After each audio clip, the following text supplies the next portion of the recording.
Let's see. Tomorrow's payday. You can count on it. Rebecca feel like she ought to have some too. Wonder where your mother could be. Choir practice was never as long as this before.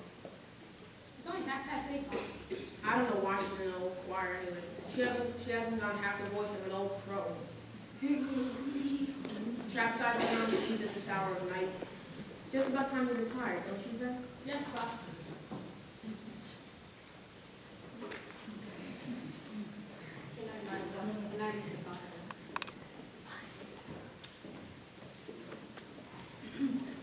Mrs. Ware says I'll tell I'll tell Charles, put it in the paper. My, it's late. Good night, Emma. Murder web, would you look at that moon? Potato weather for sure. Naturally, I didn't want to say a word from the others. For now, we're alone. It's been the worst scandal ever in this town. What? Trying the Stimpsons. Now, Luella. What, Julia? To have the organist of the church drink and drunk tonight. You know he was drunk tonight. Now, Luella, we all know the troubles. We all know about Simon Stimson, and we all know about the troubles he's been through. And Dr. Ferguson knows too. And if Dr. Ferguson decides to keep him on his job, the best we can do is just not to notice it. Not to notice it, but it's getting worse. No, it isn't. I've been in the choir twice as long as you have. It's actually quite getting better. I hate to go to bed on a night like this. on a night like this. You better hurry. I better hurry. Those children will be sitting up Those children will be sitting up till all hours. till all hours. Good night. Good night. Can you get home safe, Luella? It's his brightest day. I can see Mr. Soames down at the window. You might think we're at the nest. And I won't carry on. Oh, we had a real nice time. You're late enough. Oh, right. It ain't any easier open later. And you gossiping at the street corner with a lot of pens. Well, believe me, friend, there's something to gossip about. Simon Silton's far gone, was it? Yes. How will that end? Dr. Ferguson can't forgive him forever. I don't know how it'll end, but there's nothing you can do about it but just be quiet.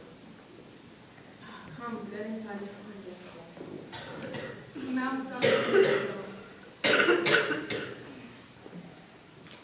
Isn't it wonderful?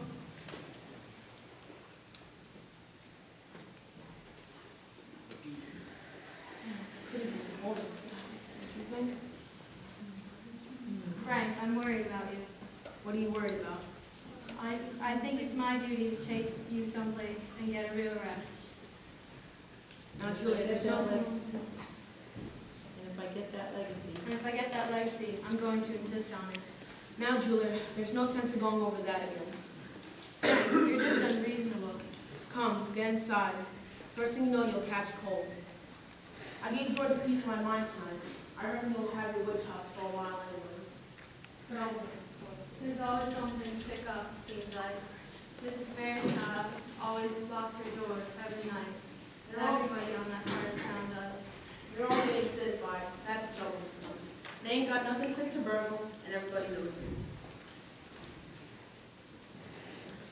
George. George and Rebecca. George and Rebecca. George and Rebecca.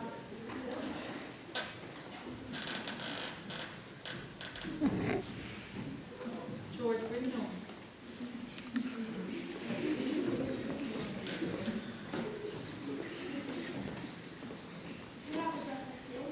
Honey, turn around and deliver your line. Get out. Use the microphone on the stage. Get out, Rebecca. You're always blowing everything. Well, let me look just a minute. Use your own window. I did, but there's no moon there. Go to the microphone. George, do you know what I think? I did, but there's no moon there. George, do you know what I think? Do you? I think the moon's getting nearer and nearer, and there'll be a big explosion. Rebecca, you don't know anything.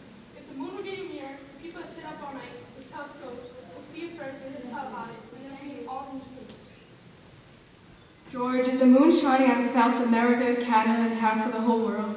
What problem is? 9:30. All the lights are out. No, there's Constable Warren trying a few doors on Main Street, and Mr. Webb after he puts his newspaper to rest.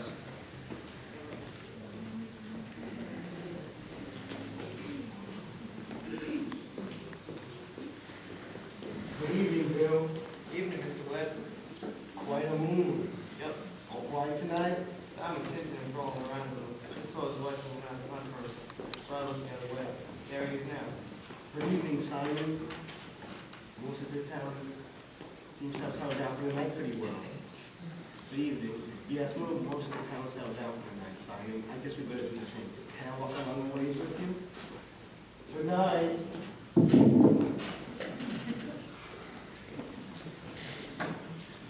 I'm not sure how that's going to end, Mr. Webb. Well, he seemed to put the trouble one thing after another. Oh, Bill, if you see my son smoking cigarettes, just give him a word, will you? He thinks a lot of you. I'm not sure if he smokes those cigarettes. These ways not more than 2 or 3 a year.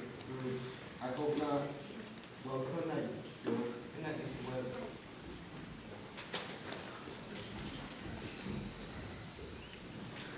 Who's that up there? That you, Myrtle? No, it's me, Papa. Oh, why aren't you in bed? I can't sleep. The moonlight is so wonderful. And the smell of Mrs. Gibbs's heliotrope. I guess. I haven't been told any money, have you? Troubles, Papa? No. Well, enjoy yourself. I'll talk to you when I catch you. Okay. Good night, Emily. Good night, Papa.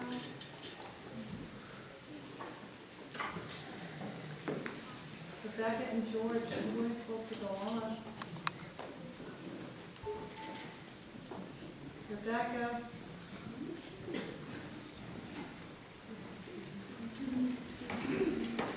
I did, but there's no moon there.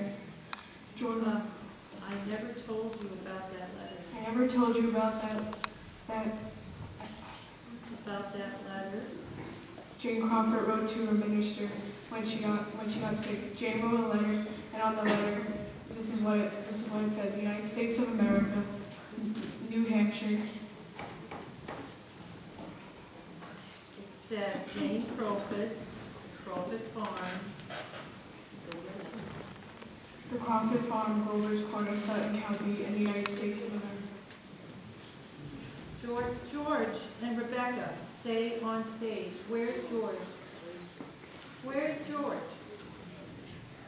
George, you have lines with Rebecca. Rebecca, come back out, please, dear. The two of you have lines. Would you share the microphone, please, and give your line? Get out, Rebecca. No, honey, we did that already. She just gave her line about the letter, all the big things. And your question is, Funny about that. It's not finished. The United States of America, New Hampshire, Grover's Corner, Sutton County. That's what it said on the letter. What do you know? And the postman brought it just the same. What do you know? That's the end of the first act, folks. You can go outside and smoke, those that smoke. and that's the end of the first act of our, which is all you're going to say.